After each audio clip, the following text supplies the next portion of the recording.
भारत का चंद्रयान-3 मिशन चांद के गुरुत्वीय क्षेत्र में एंट्री ले चुका है।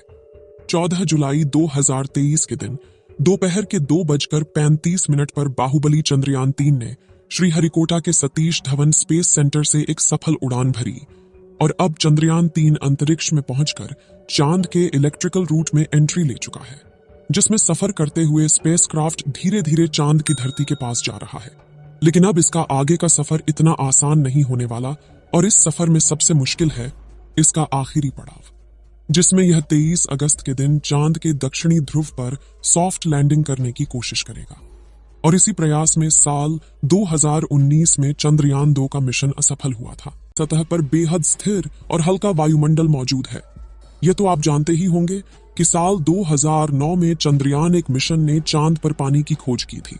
लेकिन आपको बता दें कि चांद की सतह पर पानी लिक्विड फॉर्म में मौजूद नहीं है, बल्कि बड़े बड़े गड्ढों में बेहद ठंडे पत्थरों और बर्फ के रूप में मौजूद है। साथियों, चांद से जुड़ी ये रहस्यमयी बात यह भी है कि स्विट्जरलैंड की यूनिवर्सिटी ओनफ बीसेल ने अपने अध्ययन में यह बात खोज निकाली थी कि चंद्रमा पृथ्वी पर रहने वाले लोगों की नींद पर भी असर डालता है। कहा जाता है कि जहां अमावस के दिन लोग काफी अच्छी नींद कर पाते हैं, वहीं पूर्णिमा पर उन्हें कम नींद आती है। हालांकि विज्ञान ने इस बात को पूरी तरह से स्पष्ट नहीं किया और आज भी कुछ वैज्ञानिक इस बात पर अध्ययन कर रहे हैं। बड़े बड़े क्रेटर यानी गड्ढे मौजूद हैं। इनमें से सबसे बड़ा गड्ढा चांद के दक्षिणी ध्रुवों में मौजूद है। इस गड्ढे का डायामीटर 2500 किलोमीटर और गहराई तो इतनी ज्यादा है कि इसमें एक के ऊपर एक करके 10 बुर्ज खलीफा समा जाएं। इस गड्ढे की गहराई 8.2 किलोमीटर के आसपास है और यह पूरे सोलर सिस्टम के सभी ग्रहों और उपग्रहों में मौजूद गड्ढों में सबसे बड़ा गड्ढा है। माना जाता है कि चांद की धरती में पानी छुपा हो सकता है, और वह भी थोड़ा बहुत नहीं बल्कि पूरे 100 मिलियन टन, जिसकी खोज करने के लिए ही चंद्रमा पर चंद्रयान-3 मिशन को भेजा गया है। साल 2019 में भारत के चंद्रयान-2 ने चांद के दक्षिणी ध्रुव पर सॉफ्ट लैंडिंग करने की कोशिश की थी और अपने इस प्रयास में चंद्रयान-2 का लैंडर विक्रम बुरी तरह से असफल हुआ था। लेकिन आखिर चांद का दक्षिणी ध्रुव इतना खतरनाक क्यों है, आइए जानते हैं। सबसे पहले तापमान की बात करें तो चांद के दक्षिणी ध्रुव में कई ऐसे बड़े बड़े गड्ढे हैं, यानी इस जगह करोड़ों सालों से सूरज की रोशनी नहीं पहुंची, और सूरज की धूप न पहुंचने का सीधा सीधा मतलब है तापमान का ठंडा होना। इसलिए कई बार दक्षिणी ध्रुव का तापमान -230 डिग्री सेल्सियस तक पहुंच जाता है। ऐसे में किसी भी इंसान का स्पेसक्राफ्ट से बाहर निकलना तो छोड़ो, खुद स्पेसक्राफ्ट के लिए भी ऐसे तापमान में काम करना मुश्किल है। इतने कम तापमान में कई बार स्पेसक्राफ्ट पर लगे इंस्ट्रूमेंट चलना बंद हो जाते हैं। यहाँ सूरज की रोशनी न पड़ने की वजह से चांद के दक्षिणी ध्रुव के कई हिस्सों में काफी ज्यादा अंधेरा है, जिस वजह से चांद की ऑर्बिट में घूम रहे नासा, रशिया और चीन के ऑर्बिटल भी वहां के काफी हिस्सों को ठीक से नहीं देख पाए। यानी कि उन हिस्सों में क्या हो सकता है यह किसी को नहीं पता। ऐसे में वहां जाना सबसे बड़ी चुनौती है। इसके अलावा चांद के दक्षिणी ध्रुव की जमीन उत्तरी ध्रुव से ज्यादा ऊबड़ खाबड़ है। वहीं यहां पर कुछ सेंटीमीटर से लेकर 2500 किलोमीटर तक के बड़े बड़े गड्ढे हैं। आपको बता दें कि इसरो के मुताबिक धरती से चांद की दूरी करीब 3,84,400 किलोमीटर है।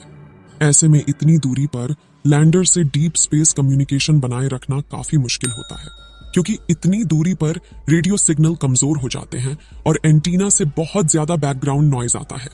साथ ही अपने कक्षीय गति यानी कि ऑर्बिटल मोशन की वजह से चांद लगातार अपनी पोजीशन बदलता रहता है। ऐसे में तय की गई लैंडिंग साइट पर पहुंचने के लिए लैंडर को भी सही मोशन पकड़े रहना पड़ता है।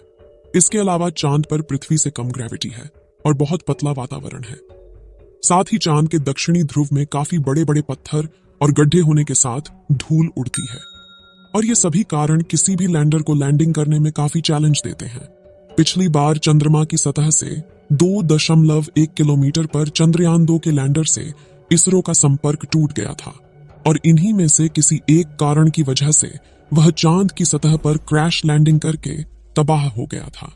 लेकिन पिछली बार आई मुसीबत से सीख लेकर इसरो ने चंद्रयान-3 के लैंडर विक्रम को पहले से ज्यादा एडवांस्ड और पावरफुल बनाया है। जैसे कि चंद्रयान-2 के विक्रम लैंडर में 5 थ्रस्टर्स थे, लेकिन चारों तरफ सही संतुलन बनाए रखने के लिए चंद्रयान 3 के लैंडर में बड़े और एडवांस 4 थ्रस्टर्स लगाए गए हैं। इसके अलावा इस बार के विक्रम लैंडर में लेग्स को बड़ा और मजबूत कर दिया गया है। साथ ही इसकी फ्यूल स्टोरेज कैपेसिटी को भी बढ़ाया गया है। वहीं उसमें लगे कम्युनिकेशन डिवाइस भी एडवांस तकनीक का इस्तेमाल कर रहे हैं, जिससे इस बार लैंडर इसरो से संपर्क न तोड़े। और सबसे जरूरी बात कि सॉफ्ट लैंडिंग सीक्वेंस को भी काफी हद तक सुधार दिया गया है। इन सभी बदलावों से चंद्रयान 3 के लैंडर को चांद की सतह पर सॉफ्ट लैंडिंग करने में आसानी होगी।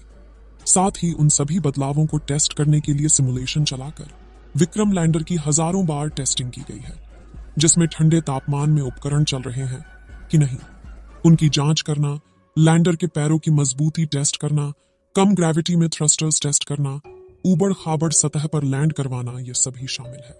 और इसकी लैंडिंग साइट यानी चंद्रमा की धरती पर उतारने की जगह, इसको भी पहले से ज्यादा बढ़ाकर 4x2.4 किलोमीटर की लोकेशन चुना गया है।